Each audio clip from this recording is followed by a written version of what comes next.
Okay, we're down now to the fourth in the what we call the introduction to the minor prophets.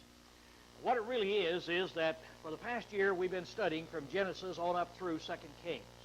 So we started back in the 14th chapter of 2 Kings, which is really where you would start in the historical section to get a good introduction to the minor prophets. But now then, tonight, we've come down to this. That is that there's a fork in the road. And you can take either one of those forks and really go, and you can get to the same place. That sounds kind of funny when we say, well, you can't do such a thing as that. But you say, what do you mean by this? All right, as we are studying here in this, we're down to the point now where we can do one of two things. In the introduction to minor prophets, at this particular point where we are, you can do this. Now, if you've been studying the books of history, as we have been, you can continue on with the history of Israel up to the destruction of Jerusalem in 70 A.D. Now, if we go that route, then these would include the books of Ezra, Nehemiah, Esther, Haggai, Zechariah, and Malachi.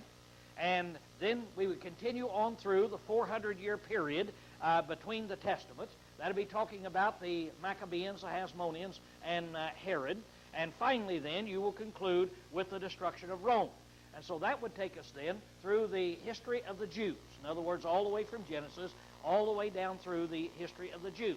Now, on the other hand, if you're studying the minor prophets, and some of these days you want to be teaching or something at this point, you could now return and go back to the first of the minor prophets. We've already run across those prophets, haven't we? We've been talking about them.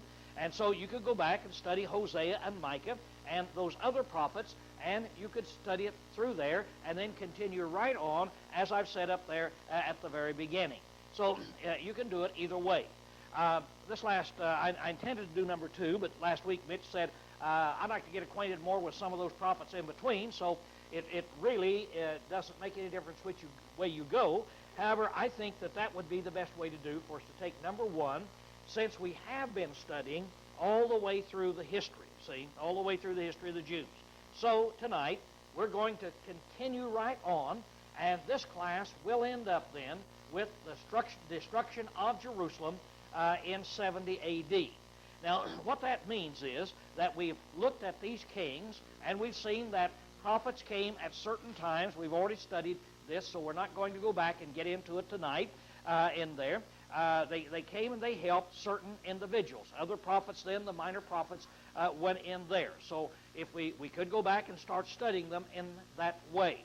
But on the other hand, we come down here, and since we've seen this chart here so many times, we know what it's all about. Now,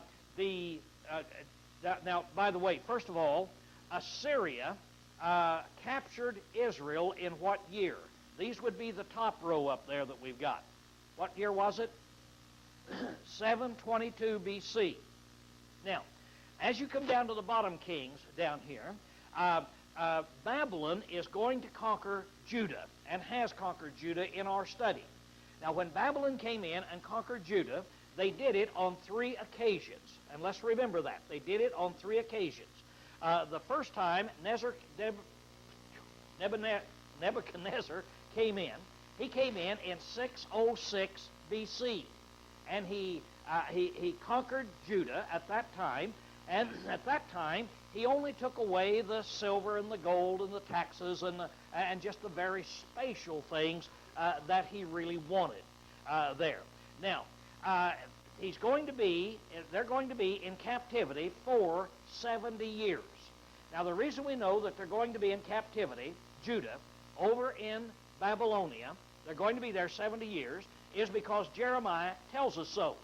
Now, has Jeremiah already been prophesying before Judah goes into captivity? See, he has been prophesying. He prophesied when Judah went into captivity then and stayed there and continued prophesying even afterwards. So as you can see up there, Jeremiah, he prophesied that this nation, Judah, then would serve the king of Babylon for 70 years.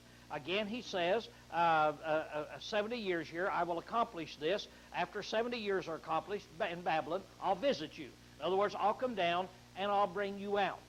Now, did he ever bring Israel out? No, they just scattered up in Assyria. But now he's going to bring Babylon out. So they're going to be there for 70 years. Now that means that he did bring them out in 536, and we'll be seeing this. I'm kind of giving you an overall view of what we're going to be studying. Now, in 536, God is going to come down and reach down to Babylon and bring the Judah out, the Jews out, bring them back to Jerusalem where they can build that temple out there again. Here's an interesting thing. Remember they said that they had 3 captivities. The first one was in 606. Now, that's the first captivity. And then 70 years later, in 536, is when he brought them out. But then the second captivity he came in was in 597. And that wasn't too important there because he came in, he took the major people out this time, but then he goes back, again, they rebel against him in there, and in 586, that's when he destroyed Jerusalem.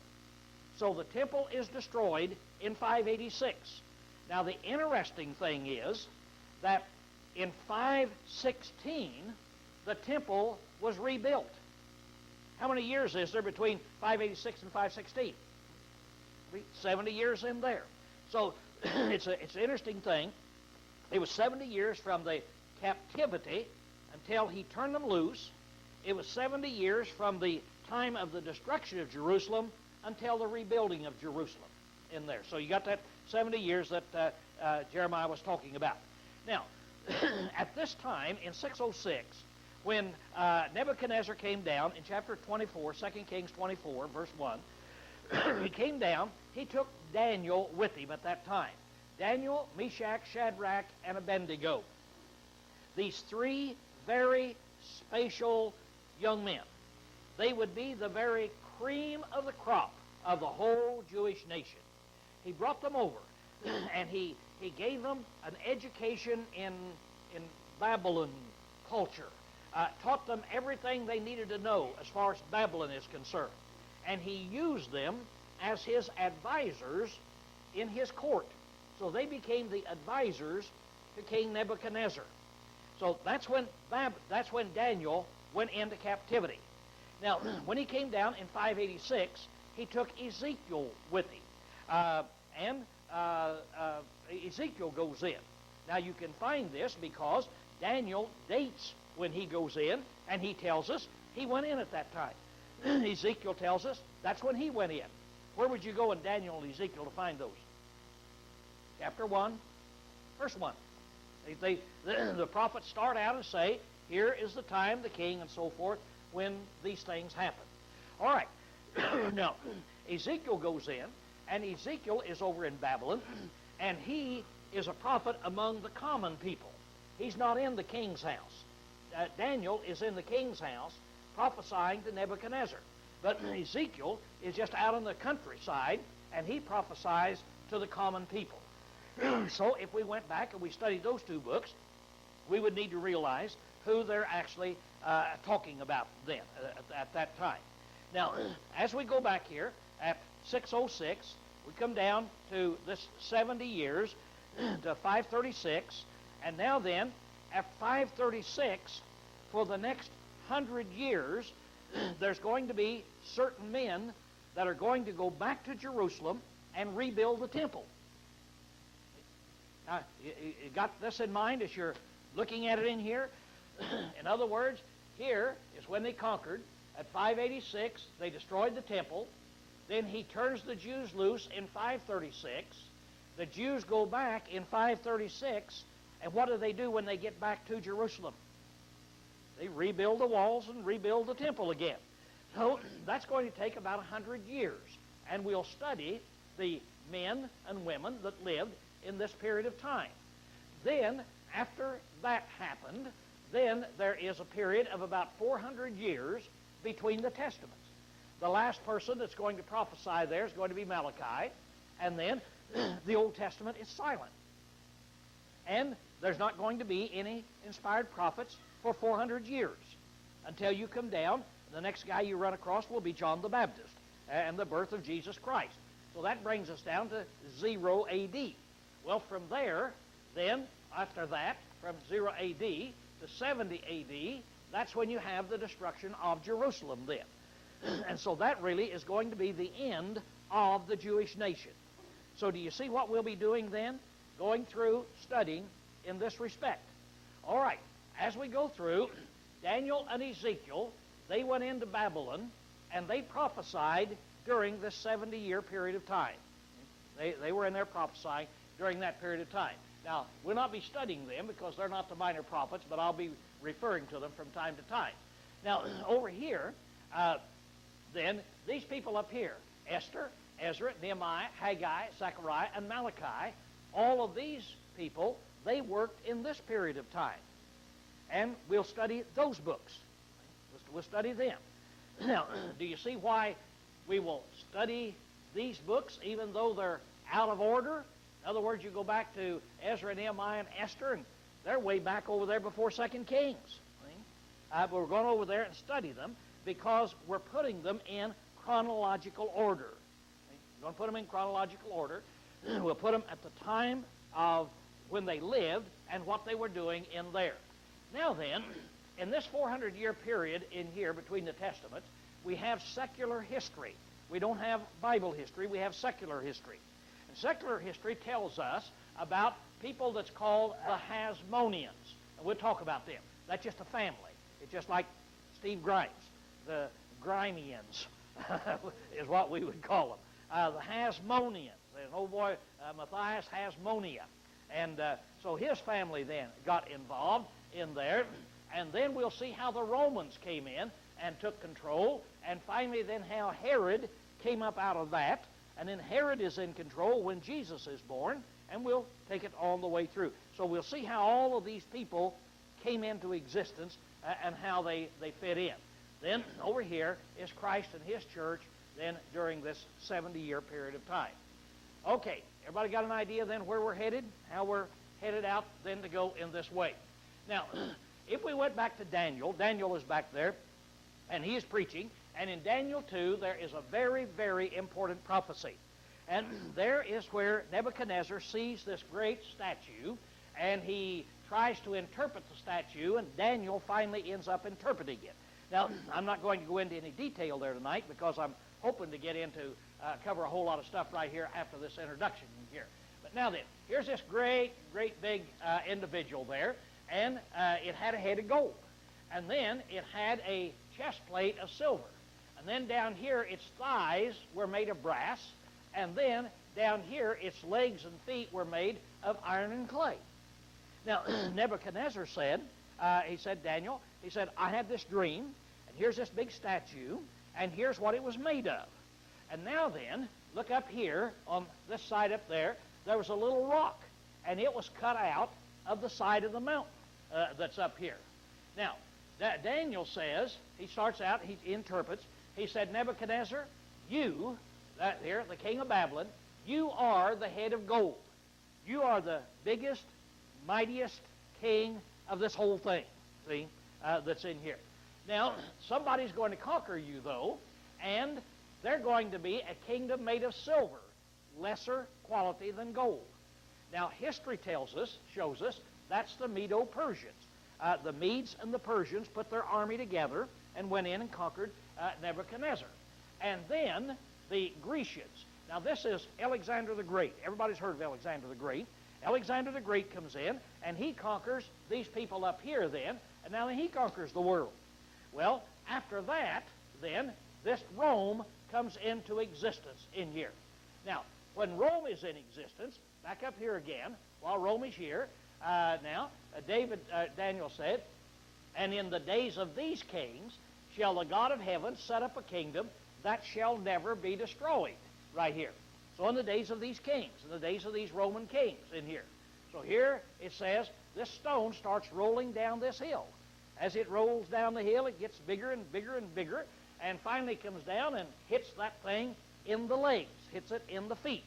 Now when it hits it in the feet, it destroys it, blows it up, and as it blows it up, then it starts getting bigger and bigger, that stone does, until it fills the whole world. And it's the kingdom of God. And so he got this story then, showed it how the kingdom would come into existence. Now, from all of this in here, we see certain things. That back here, in Daniel 2, we find Babylon is going to rule the world. After Babylon, there will be the Medes and the Persians, Medo-Persian kingdom.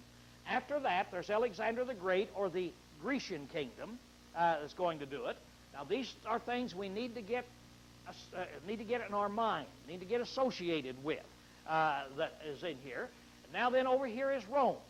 Now, Rome, as we've got, you start out here about 300 BC, 300 AD, but in reality, Rome had its beginning in 24 BC. That's really when it is. Now, this period of time in here is that period of time between the Testaments, see? Between the Testaments, when they're fighting it out, and Rome is just starting to get its beginning, see? That is in here. All right? Daniel 7:13 is going to tell us something then. He says in this verse, he said, I saw one like the Son of Man, and he went up to the Ancient of Days. Who would that be? God. Now, when the Son of Man goes up to the Ancient of Days, there was given unto him a kingdom. That's when the kingdom is going to be established. So, who's going to be ruling the world when the kingdom is established? When Christ comes, when he dies, goes up to the Father, comes back down, who's going to be ruling the world, according to Daniel? Rome is going to be ruling the world. All right, now, this is just an illustration to show us in here that as we're back in here now, in the days of Daniel, in Babylonian captivity, Daniel is prophesying, and we need to start looking now way ahead and see down here the kingdom's coming in the days of Rome, and we will see how all of these things then develop so that the kingdom can come exactly when Daniel said. Any question? We just give a general overall view that's in there. Now, there was a young gal by the name of Esther. She lived down here in this period of time. And that's where I want to pick up the story tonight, and we want to study Esther. Now, she would be a book of history. She's not a minor prophet, but we're trying to put all these books together so we can see when they fit in. So we're going to be talking about this period of time in Esther. Now, keep in mind where they are now, that we've been told that Babylon is coming over here to get Judah, take Judah back over in captivity. How long are they going to be in Babylonian captivity? 70 years. Now, during this time, this is when Esther was born. Esther lived over in this area. Esther never lived over around Jerusalem. She never had the privilege of seeing that, you see. She lived over in here at this time of when the Jews were in captivity. So let's look now at some of the things that God did while the Jews were in captivity. Esther is a book that shows us the providence of God. And when I talk about the providence of God, I'm talking about how God works in the history of man. God works in the nations of man, in kingdoms. God works in people's lives, but he does it in a non-miraculous way. He does it in a way that you can't see it, that there's any miracle involved. It's just normal events that happen, but when you look at it, there's too many of these events that happen, and the outcome is so fantastic that you say, somebody was directing this thing that is in there. So we're going to see how God directed Esther, and the essence is he saved the whole Jewish nation by the work of a young girl. That's it. Esther is a unique book because it's the only book in the Bible that doesn't use the name of God. So you don't find the name of God in the book of Esther. But all the way through, you find God's hand. In other words, the book is not saying that there is no God. It's just telling about the story of this young girl. And when you get through with this young girl, you have to say, isn't it amazing how God actually works in the kingdom of men? Okay, as we start out then tonight with Esther in here, we go back and And we see here a portrait of what it would have looked like, something it would look like at that time, back there in those kingdoms in there. Now, the king was King Ahasuerus. I can't get that out. For about 30 years, I mispronounced it. Ahasuerus, so I can say that real fine. But one time, I was preaching down in Oregon, a school teacher came up and he said, "That doesn't look like Ahasuerus to me." I said, "Sure it is." "No, you're right." And so, ever since that time, I've been on that, and so I probably won't even use his name. I may use Artaxerxes. He's also called Artaxerxes. I can say that a whole lot better. So anyway, here it is. Here's the guy. Now, at this time, Babylon was one of the seven wonders of the world. It was a fantastic. Babylon had buildings we've never seen. Babylon had buildings that make Bill Gates' house look like a little chicken house out in the back somewhere. Babylon was really, truly great.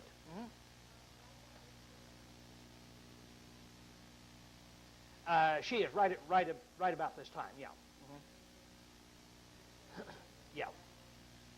Yeah, it just one goes into the other, and it just, in fact, they don't know exactly what period of time. Yeah.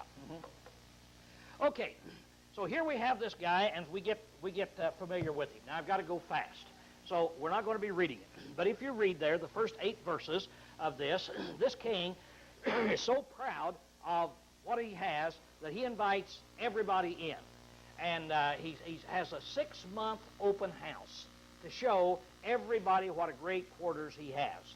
Then he has a great drinking party where he invites everybody in, and he serves them, down in verse 7, in vessels of gold. Every vessel was made out of gold.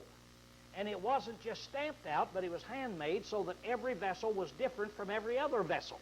And so everybody had their own personal gold wine vessel that they drank. And there was no laws anybody could set on them. Anybody could drink as much wine or as little wine as they wanted. This is a big drunken party. This is one where there's no restrictions in here. You come and do whatever you want to do.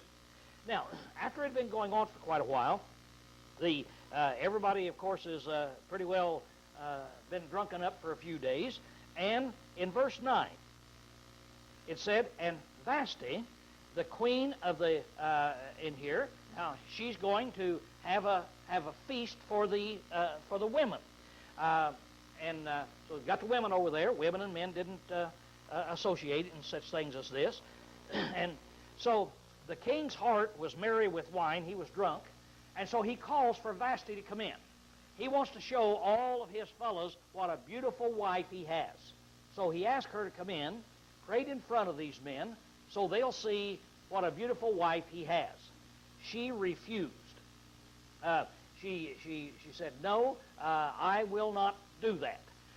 She would not break the Persian law of a woman coming into the presence of these men. So here it is. She has character about her.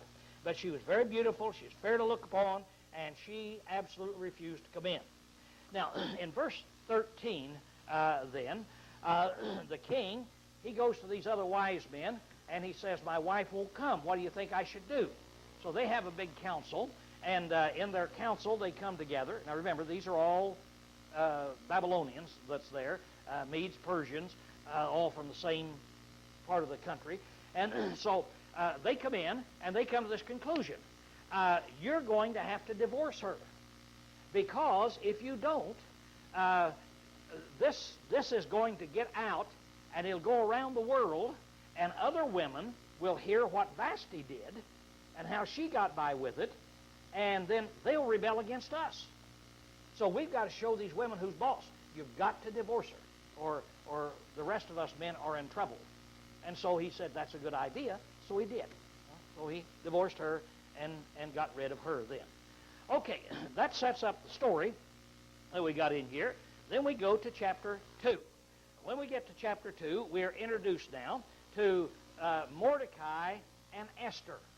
Now, the story is down here as you go through is that Mordecai was a Jewish man, and Esther was his niece, his brother's daughter, and his brother had died when she was just a little girl.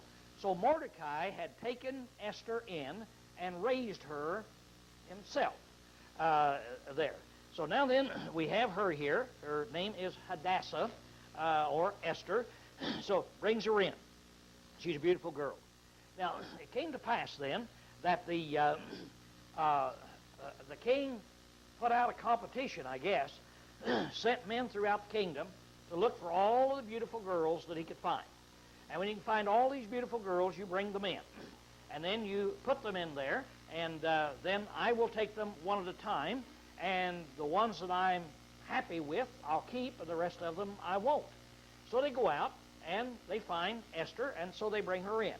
So now she's in this house with a whole bunch of other people, women. And so it tells about how that they're there, and they purified themselves for 6 months, and they went through all of the perfumes and everything that a woman does to make herself beautiful. And so finally the king started calling them in one at a time. They would come in in the evening, and then they would leave the next morning. If he was happy with them, he would give the word, and they'd set those aside.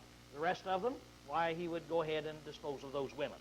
So it comes down here, and in verse 15, now when the turn of Esther, the daughter of Abihail here and so forth, the uncle of Mordecai, who had taken for her his daughter, was come into the king, she required nothing but what this head man gave her. She didn't ask for anything else. She just went in with what she had on. And she was so beautiful that she obtained favor in his eyes. She became the spatial #1 beautiful woman that he says, this will be my new wife. This will be the new queen. And so Esther now is going to become the queen, going to put on the queen's crown. This right here is a picture of the queen's crown that archaeologists have dug up over there at that time. So she will become the queen in there. Verse 17, and the king loved Esther above all the women, and she obtained favor and kindness in his sight more than all the virgins, so that he set the royal crown upon her head and made her queen instead of Vashti. So we now then have the situation set up here. There's one other thing we have to understand. Down in verse 20, when she went in, Mordecai told her, don't you reveal that you're a Jew. Don't tell him that you're a Jew. So she didn't tell him. So the king has no idea about her nationality, the background, or anything of this nature. Now then, we go to chapter 1. And in chapter 1, in chapter 3 and in verse 1, we've got another guy that comes in, and this guy is by the name of Haman. Now then, we're getting ready to see how God works in all of this. So here is Haman, and Haman is exalted up to the #2 spot in this kingdom. So he advanced him and set his seat above all the princes that were with him. So there it is. So Haman now is #2. He's right under the king. But as he walks out, Mordecai is out there at the gate, and Mordecai walks back and forth in front of the gate every day to find out about his little niece. You see, Esther wants to take care of her. And so as they go, everybody bows down to Haman, except Mordecai. Mordecai will not bow down. So in verse 2, that Mordecai bowed not down, nor did him reverence. And so they came then in verse 3, they asked Mordecai, why is it that you don't bow down? Is this transgression of the law? Is this something you've overlooked, or are you doing this intentionally? What's the situation in here? And Mordecai told him, I'm a Jew. I don't do this. Jews don't bow down and worship other people, so I'm a Jew. Now, verse 5, when Haman saw that Mordecai bowed not down, nor did him reverence, then was Haman full of wrath. But he thought scorn to lay hold on Mordecai alone. So it made him so furious, but Haman thought it would be an insult to me just to dispose of this one little Jew. I mean, look at my greatness, dealing with one little Jew, I need to deal with the whole bunch of them. See? As great as I am when one of them does this. So now he's going to start making plans for that, for the Jews throughout the whole kingdom. All right? We come down here now, and in verse 8. And Haman said unto King Ahasuerus, there is a certain people scattered. Now here's how he's going to get rid of Mordecai. He said, there's a certain people scattered abroad, dispensed, that's throughout this whole country, in the province of thy kingdom, and their laws are diverse from those of every people. Neither keep they the king's laws, therefore it's not for the king's profit to suffer them, or to permit them. Do you know that there's a nation of people that will not obey your laws?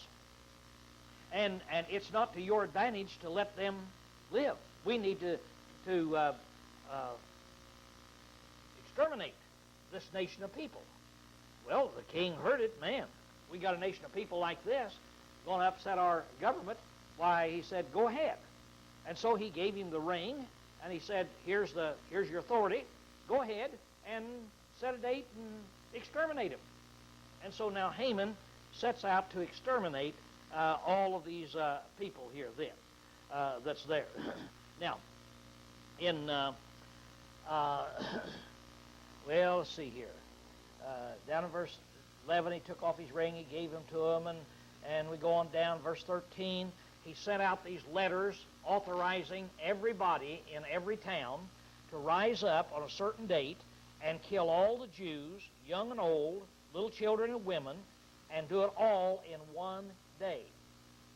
So all of these Medo-Persians has the command on a certain day, everybody gets up, and in every city, everybody goes and kills every Jew. So we're going to exterminate them in one day. All of this is because this one guy won't bow down before me, you see. And so he's making these plans to do this. All right, it's sent out. Now then, in chapter 4, then, we come across Mordecai and some other things here that are happening. In verse 1, now when Mordecai knew that all of this was done, right in here, he rent his clothes and put on sackcloth, and he went back and forth in front of the gate. And it came and they told Esther, your uncle's out there and he's in sackcloth. She sent out word, what in the world are you doing? In fact, first of all, she sent out a new suit of clothes. She sent him out some new clothes. He sent them back in. He said, no, I won't put on these clothes right in here. And so she wanted to know, well, what's the problem? What is wrong? And so he then sends her in word of what is wrong, to tell her that about this plot to kill all the Jews. So in verse 11, it said, all the king's servants of the people of the king's province do know that whosoever, whether man or woman, shall come unto the king into the inner... no, I was thinking that was something else. Okay, here's, first of all, before we get down to verse 11. He set back the clothes, and he told her, he said, there is a law, and he sent her a copy of it. There is a law that Haman has put out to kill all the Jews on a certain date. You must go in before the king and tell the king about this and get this stopped. Then Esther sends him out this message, and that's in verse 11. And she said that you know that whosoever, whether man or woman, shall come unto the king in the inner court, who is not called, there is one law for him, that he be put to death, except those to whom the king shall hold out the golden scepter, that he may live. But I have not been called to come in unto the king these 30 days. So, you know what the rule is, the law. If anybody, wife or anyone else, walks in before the king, and he doesn't hold out his scepter, there's one law. Kill him. Kill him right on the spot. Now the problem is, the king hasn't called me in for 30 days. What would any wife begin to think if the husband had not permitted her to come within his presence in the past 30 days? Probably upset with me. And if I have the audacity to walk in, challenge him, come down there, I'm probably going to lose my life. See? And so she sends this back. Then in verse 14, Mordecai sent word back in. He said, "For if thou altogether holdest thy peace this time, then will relief and deliverance arise to the Jews from another place." If you won't do this, relief will rise from another place. In other words, God will use some other way to do it. "But thou and thy father's house will perish.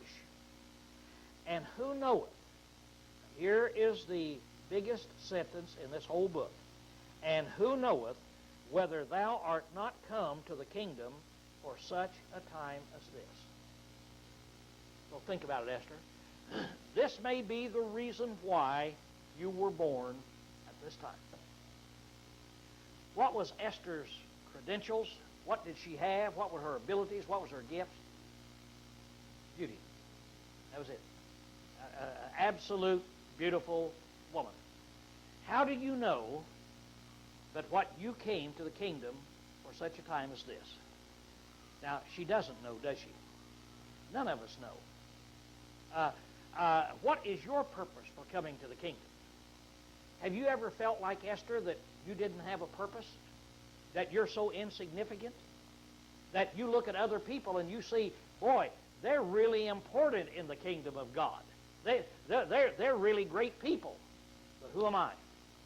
I am totally unimportant.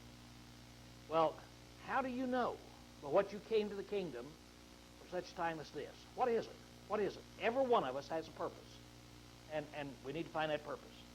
Well, Esther sent word out and said, "You get all the Jews and everybody fast and pray for 3 days, and then I'll go in." So she prayed and fasted for 3 days. And then she went in, and she walked up before the king, down in chapter 5 and in verse 2.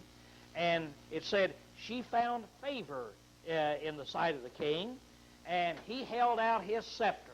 There it is. There. And she walked up and touched the scepter. Helen, you want to come up and touch this scepter and see whether I accept you or not? You say, "Boy, Lowell, you go to a lot of trouble bringing these things in." I came in tonight, and this was laying back here on this pew. I thought, well, I'll use that. Well, that's what it is. It's a rod that is held out and to show approval. And so he held it out. She goes up and touches it. He sees her beauty, and he said, "What do you want? I'll give you anything up to half of the kingdom." So, boy, now he's ready to do anything that she wants to do in here now then. So she's going now to turn on her beauty and her feminine persuasion. That's what she's going to use, beauty and feminine persuasion. So she asked him, she said, "Would you and Haman come to dinner at my place tonight?" And he said, "You bet." Well, Haman is thrilled to death because he's going to get to go with the king. So Haman then, he goes home, and he's just thrilled to death. He goes to dinner, and then verse 9, and when Haman went Haman forth that day, and it was a glad heart. But when Haman saw Mordecai in the king's gate, that he stood not up nor moved for him, he was filled with wrath against Mordecai. So here it is. Haman walks out and he sees Mordecai out there. He's so happy, but now he's unhappy because Mordecai is not bowing down before him. And so this Mordecai is just about to drive him nuts. So he goes home and tells his wife, "His friends, here it is. I've got this great honor. I'm the only one that come. And do you know what? When the king said, 'What do you want?' you know what she asked for? She said, 'Would you two come back for dinner again tomorrow night? Then I'll tell you.' So he said, 'Tomorrow night I get to go back. Only I and the king. We get to go back.' And then in verse 13, 'Yet all of this availeth me nothing, so long as I see Mordecai the Jew sitting in the king's gate.' So I'm not happy with all of this as long as that guy is sitting out there in the gate in there." So they said, look, his wife gave him some good wifely advice. Said, "Why don't you build a gallows? Build a gallows and hang the guy. I mean, you've got the authority, so kill him and get rid of him. Don't let him upset you so much. It's just not right for a man of your stature to be unhappy that's like this." Now, we got to skip back to chapter, where is it that I'm after you? Back here in chapter 3 where is it? Or is it in? I guess here it's in here. Well, Mordecai had overheard when he was out here in the gate. He had overheard a plot to overthrow the king. So he sent word into the king, and they go in and tell the king in the name of Mordecai, and so the king had all this written down in a book. But he didn't give it any more thought. That is in here. Now, when he did this, see here, I was looking for. Can't find that verse that I'm after right there where it says that he did that. 2:23. Okay, 2:23. I was looking right at it and didn't see it. There it is. Okay. Now, that very night, the king couldn't sleep. So he had his favorite book brought to him. Guess what his favorite book was? Story of his life. So come in and read me all the great things that's happened to me. So they came in and they started reading. And then they read dit. And then here's these two guys that was going to try to kill you, assassinate you. And a guy by the name of Mordecai sent in word. He said, stop, hold it. What was ever done for Mordecai?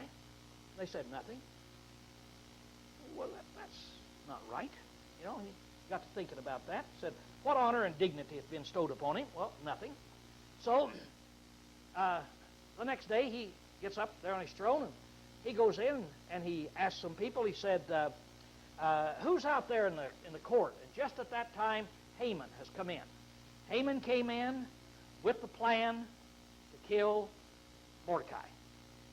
But the king calls him in and said, Haman, come here. He said, tell me what you think should be done to a man if the king wants to honor him. So Haman thought for a moment.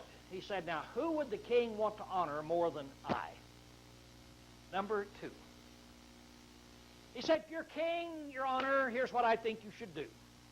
I think you should take the kingly robes and put them on this man, and then go get a nice horse out of the king's stall and get a high official in the kingdom to lead this horse all the way through town yelling, this is the man whom the king wants to honor.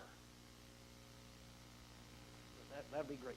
The king said, okay, Haman, I want you to go do that to Mordecai, everything you said. Well, Haman had to go get Mordecai, put on the king's clothes, put him on a horse, lead him through town, and tell him this. And by that night, Haman is just about dead. I mean, he has about had it. That is in there. But he goes home, he's pouting and crying about this, and they come and they say, hey, you need to get over to Esther's house. Oh, yeah, I got to get over there. So he gets up and he runs over to Esther's house. So now then we're down to chapter 7 that's down here. By the way, there's a picture of a gallows the way we look at it, isn't it, when we think about it? But there is the way that a gallows really looked. And look up there, they had a spike sticking right out of it. And you'll see in just a little while what you do with that spike. But that's what a gallows looked like in that time. Now, they go into the banquet, and the king says, what do you want? And then she says in chapter 7, verse 3, O king, if it please the king, let my life be given at my petition and my people at my request, for we are sold, I and my people. And the king said, who did this thing? And then she said in verse 6, Esther said, an adversary and an enemy, even this wicked Haman. And when realized it was Haman, he got up, he ran out, the king did. He is so mad. He goes out of the house trying to think what's going on. Haman runs over. She's sitting on a couch. He flops down on the couch and starts begging her. The king walks back in and thinks Haman is trying to seduce her. And he said, of all the things right before my eye, you're trying to seduce my wife. And he is so mad, right at this time, the servants around him, takes a hood, puts over his head. What does that mean? You're going to die. And they said, there's a gallows out here that he built for Mordecai, and the king said, hang him on it. And so they took old Haman out, and there it is. They took him out and hanged him on it. That's what you do. take that sharp point, pick a guy up, slam his body into it, and hang him up on that there. So that's how Haman ended up. All right, he says, now, go get Mordecai, and he gets Mordecai and Esther, and he turns over the government to them and said, you have authority that Haman had. Mordecai, you take Haman's place. And so then, and I've got to get through right here is the reason I'm hurrying here, but just telling the story.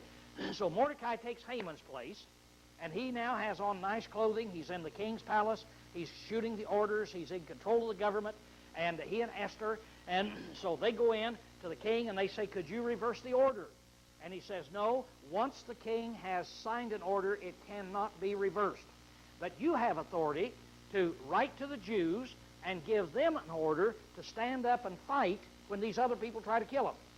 So they then sent word out, Mordecai and Esther, on a certain date, all of these people are going to try to kill the Jews. You get up and you start fighting. And all the Jews on that day began to look, and they saw, all of the Medo-Persians that were out there, they saw all of this and said many of them converted to Judaism. They became Jews. They said, this is more than a coincidence. And then the other people said, we'll help the Jews. And so the Medo-Persians started helping the Jews and saving the Jews. There were a few antagonistic Jews, and so they killed 75,000 of them, but the rest of them were spared. And so Esther and Mordecai then spared their lives, and now then the Jewish nation has been spared and is not going to be exterminated. When you get down into the 9th chapters then, that's there, 8, 9, and 10, there you find how the Jews were saved in that way. And they had a feast. Now, they had a feast, and the feast is called the Feast of Purim. Look in chapter 9, verse 26 is one of them. Pur, P-U-R, means casting a lot. Purim means casting lots. They had cast lots for certain things, and so they call this the Feast of Purim, and the Jews still celebrate this feast right here of Esther and Mordecai saving the Jews on that occasion. Now, when you look at these things, here you see that you've got a queen of virtue. Over here you've got another guy who's just a poor Jew, Mordecai, and then you have this beautiful girl. And these three people had something to do with saving the Jews. If the Queen Vashti, if she had come in and paraded herself, would the Jews have ever been saved? No. There wouldn't have been any Mordecai and Esther out there to save them in there. I think some lessons we can learn is this. Every possession is a curse and a blessing. Beauty was a curse to Vashti. In other words, it caused her to be divorced and kicked out because she was so pretty. But it was a blessing to Esther because it caused her to be brought in, and she saved the Jews. So whatever you've got, whatever ability it is it a cursing or is it a blessing? It depends. Sometimes it gets you in trouble, and sometimes it gets you out of trouble. God's providence works in many ways. Here it is, you have the bad advice these men give the king. If they hadn't given him that king, we wouldn't have had an Esther. Banishment of the good by the wicked. Here it is, Vashti was a good woman, but wicked people banished her out. That happens to good people. The feminine persuasion upon a man, Esther and the king. Man's evil desires, Haman's greed and desire for glory. He did all of this. The enemies feared. The enemies feared the Jews, turned with the Jews, even converted. Many of them converted to the Jews' religion. Sometimes we all come across a situation of where we have to say what Esther said, I will go in, and if I die, I die. She made up that mind. So a brave woman that went in. We must use what abilities we have at hand. Esther had her beauty, femininity, and her courage. Mordecai was a weak Jew, but he had courage and ended up having power. We use what we've got. And then there's that great question that comes out of the book of Esther. Why have you come to the kingdom at such a time as this. All of us have to wrestle with that problem. But that is just a story of how the Jews were saved by this pretty girl back at this particular time. Next week, we'll pick up our story and go ahead.